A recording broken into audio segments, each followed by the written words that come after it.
Pada tahun 1928, seorang remaja yang bernama Alan Turing kerap dipermalukan dan dibully oleh teman di sekolahannya. Tak tanggung-tanggung, Alan sampai dikurung di bawah lantai kelas. Untungnya, seorang murid yang bernama Christopher membantunya untuk keluar. Dari situlah Alan mulai mengenal Christopher. Christopher meyakini bahwa terkadang orang-orang aneh dan tak terbayangkan adalah orang yang mampu melakukan hal yang tak terbayangkan pula. Sejak Alan berteman dengan Christopher, mereka mempunyai hubungan yang sangat dekat.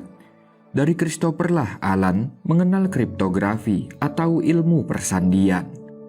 Dan karena kedekatannya itu, Alan mulai menunjukkan kelainan seksual. Diam-diam dia menyukai Christopher lebih dari sekedar teman. Alan Turing bahkan pernah menerima surat yang berisi sandi yang bila diartikan berisi pesan tentang perasaan Christopher yang juga menyukainya. Ya, mereka berdua memiliki kelainan seksual alias gay atau homo.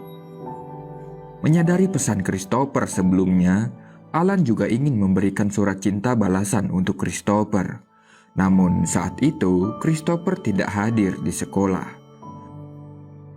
Setelah beberapa hari, Alan mendapatkan kabar dari kepala sekolah bahwa Christopher ternyata sudah meninggal karena penyakit tuberkulosis. Ya, ini memang penggalan cerita yang sangat menjijikkan. Namun, ini hanyalah sebuah masa lalu kelam di balik seorang profesor yang bernama Alan Turing. Di tahun 1939, Jerman yang dikomandoi Hitler di bawah Partai Komunis Nazi mendeklarasikan perang atas Inggris, yang mana perang ini adalah Perang Dunia Kedua. Sebanyak 800.000 anak-anak di London dievakuasi ke tempat yang lebih aman. Alan Turing menumpangi kereta yang mengangkut anak-anak itu untuk menuju Bletchley. Dia pergi ke sebuah pabrik pembuatan radio. Yang tak lain itu adalah markas rahasia M16, sebuah intelijen rahasia Inggris. Alan Turing adalah profesor lulusan Cambridge University. Dia adalah orang yang sangat jenius di bidang matematika. Alan mengajukan dirinya untuk bergabung dalam pekerjaan rahasia di bawah naungan M16. Alan mengatakan kalau dirinya adalah orang cerdas yang setara dengan Newton dan Einstein. Ya, Alan memang memiliki sifat yang sangat sombong dan terlalu percaya diri. Dia juga orang yang sangat menjengkelkan dan tidak pandai bergaul dengan orang di sekitarnya. Karena itulah, kepala M16 yang bernama Denniston tidak menyukainya. Selain itu, Alan juga tidak bisa berbahasa Jerman. Padahal itu adalah syarat utama bisa bergabung dengan M16. Walaupun begitu, Alan Turing adalah orang yang ahli dalam teka-teki silang. Baginya, sandi yang dikirimkan Jerman hanyalah seperti teka-teki pada umumnya, namun dengan level tersulit di dunia. Komandan Denniston sempat sangat muak dan ragu dengan Alan karena kesombongannya. Tapi pada akhirnya, dia menerima Alan Turing untuk bergabung karena Alan mengetahui perihal tentang sandi mesin Enigma. Alan mungkin memang tidak pandai dalam urusan perang dan politik, tapi dia sangat tertantang untuk memecahkan sandi mesin Enigma Jerman. Enigma sendiri adalah mesin yang dipakai Jerman untuk mengirimkan pesan rahasia pada tentaranya. Namun, pesan rahasia itu bukanlah sekedar pesan biasa. Pesan itu ditulis dalam bentuk kata-kata tanpa makna yang tidak diketahui artinya. Karena sangat rumit, memiliki mesin Enigma juga belum tentu bisa memecahkan sandinya, karena Jerman mengganti pengaturan mesin Enigma mereka setiap malam agar musuh tidak bisa memecahkan sandi mereka. Sandi rahasia dari mesin Enigma memiliki 159 triliun kemungkinan untuk dipecahkan. Dan Jerman mengirimkan sandi mesin Enigma itu setiap hari pada tentaranya. Jerman mengirimkan sandi mereka menggunakan gelombang radio, yang mana semua orang bisa untuk meretas dan mendapatkan sandi mereka. Tapi sekali lagi, masalahnya tak seorang pun yang bisa membaca arti dari sandi mereka. Itulah sebabnya selama Perang Dunia Kedua, kekuatan Jerman di bawah naungan Nazi sangat tangguh. Jerman berhasil mengalahkan berbagai negara di Eropa karena strategi perang mereka tidak pernah bocor ke tangan musuh. Di bawah naungan M16, Alan Turing ditugaskan untuk bekerja secara tim. Tim itu sendiri berisi orang-orang cerdas dari berbagai penjuru Britania Raya, seperti Hugh Alexander, pemenang kejuaraan catur di Inggris. Tugas utama mereka adalah memecahkan sandi enigma dan mereka hanya punya waktu 18 jam setiap hari untuk memecahkannya. Nasib para tentara di medan perang bergantung pada Alan dan rekan satu timnya.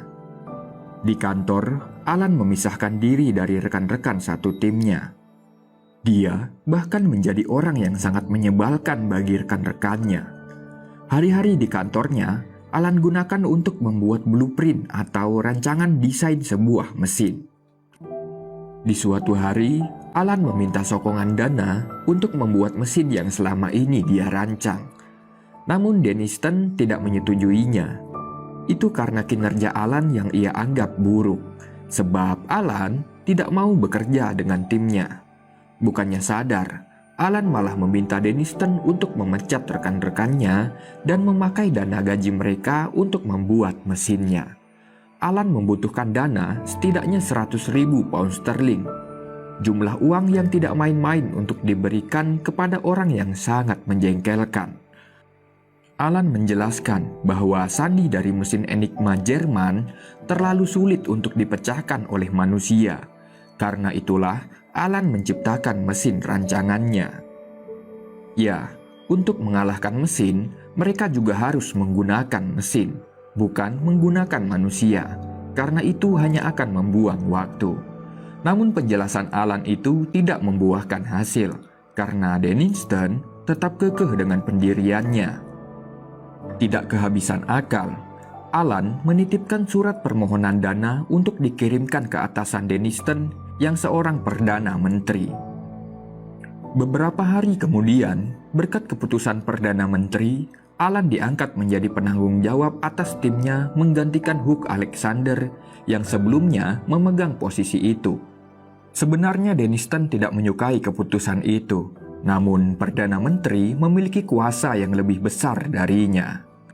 Tanpa basa-basi, setelah memiliki kewenangan, Alan langsung memecat dua rekan timnya, yaitu Kate dan Charles. Alan menganggap dua rekannya itu payah dan buruk dalam bekerja. Keputusannya itu membuat rekan tim yang lain semakin membencinya. Karena kekurangan anggota, Alan memutuskan membuka lowongan untuk bergabung dengan timnya. Tapi lowongan itu bukan sekedar pengumuman, melainkan sebuah teka-teki silang yang kemudian dicetak di koran.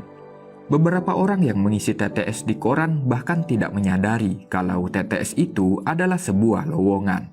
Siapapun yang berhasil mengisi TTS itu dengan benar bakal mendapatkan surat undangan dari M16 untuk sebuah pekerjaan rahasia.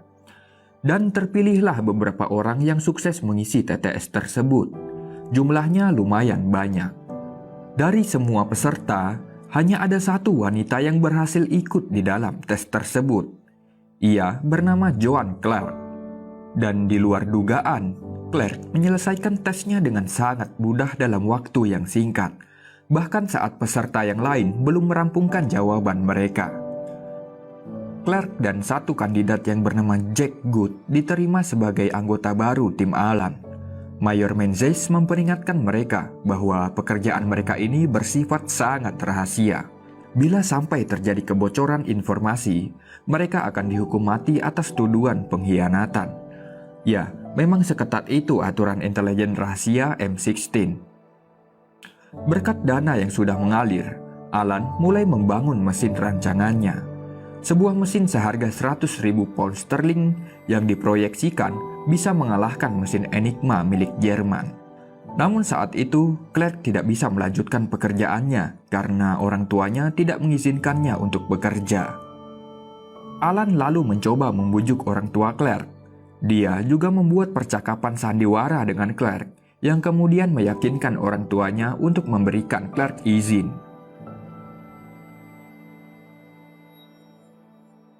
Di saat itu, banyak orang berpikir Inggris berperang melawan Jerman. Namun yang sebenarnya terjadi adalah mereka berperang melawan waktu. Inggris dilanda kelaparan. Setiap minggu, Amerika mengirimkan 100.000 ton bantuan makanan untuk Inggris. Dan setiap minggu pula, Jerman menenggelamkan kapal bantuan makanan itu. Setiap kegagalan yang dilakukan tim Alan akan menghantui mimpi mereka di malam hari. Hugh Alexander merasa sangat kesal dan marah karena kegagalan mereka di hari itu untuk memecahkan sandi Jerman. Ya, tentunya mereka memecahkan sandi Jerman dengan manual setiap hari. Kadang berhasil, namun seringkali gagal dan tidak membuahkan hasil. Bukan tanpa alasan, Hugh merasa sangat marah karena Alan tidak membantu timnya memecahkan sandi dan malah sibuk merancang mesinnya. Hugh sampai mengamuk pada Alan karena sudah sangat muak. Rekan-rekan yang lain juga sangat kecewa dengan Alan. Dari sinilah perpecahan di antara mereka terjadi. Di malam hari, Alan mencuri beberapa sandi enigma yang sudah pernah dipecahkan.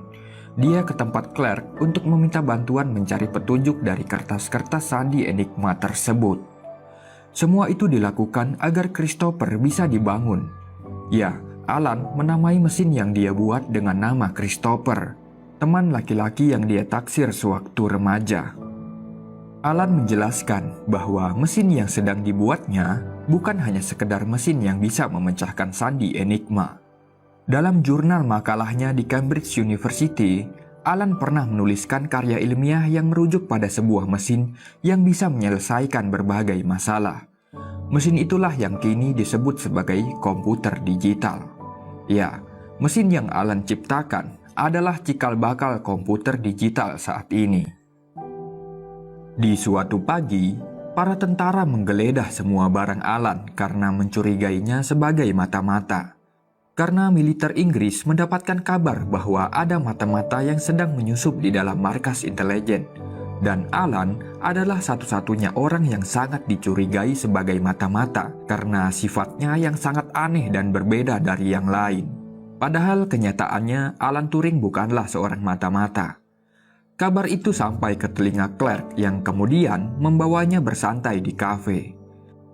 Kebetulan saja rekan-rekan tim Alan juga berada di kafe itu. Seperti yang sudah diketahui, hubungan antara Alan dan timnya sedang tidak baik. Clark menyadarkan Alan bila dia ingin menyelesaikan mesinnya, dia tidak bisa bekerja sendirian. Setidaknya, dia butuh bantuan rekan satu timnya. Ya, begitulah seharusnya kerjasama tim berjalan. Sejak saat itu, Alan mulai merubah sikapnya. Di hari berikutnya, dia membelikan apel untuk masing-masing rekannya.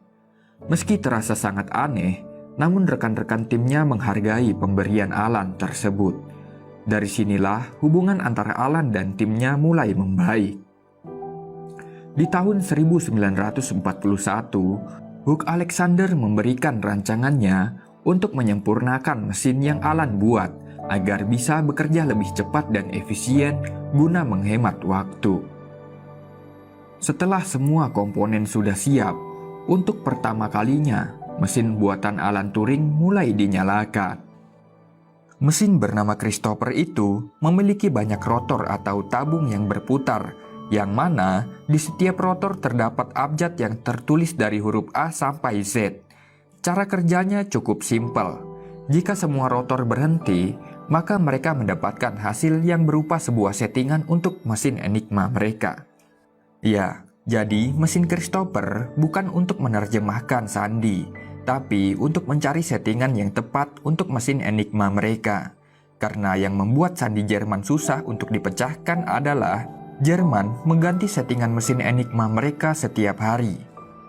Jadi, walaupun Inggris memiliki mesin enigma juga, belum tentu Inggris bisa membaca sandi enigma Jerman karena settingan mesinnya berbeda. Tugas mesin buatan Alan adalah mencari settingan yang cocok agar mereka bisa memecahkan sandi Jerman di mesin enigma mereka. Seiring berjalannya waktu, hari demi hari berlalu. Namun kinerja mesin Alan belum juga membuahkan hasil. Hanya beberapa rotor yang berhenti. Komandan Denniston mulai meragukan mesin Alan. Di hari itu, dia menghentikan operasi mesin tersebut karena dia rasa mesin mahal itu sudah tidak berfungsi. Alan mencoba meyakinkan Denniston bahwa mesinnya pasti akan berhasil. Namun kesabaran Denniston sudah habis. Dia sudah tidak percaya lagi dengan apa yang dia lihat. Alan Turing dipecat dari pekerjaannya di hari itu.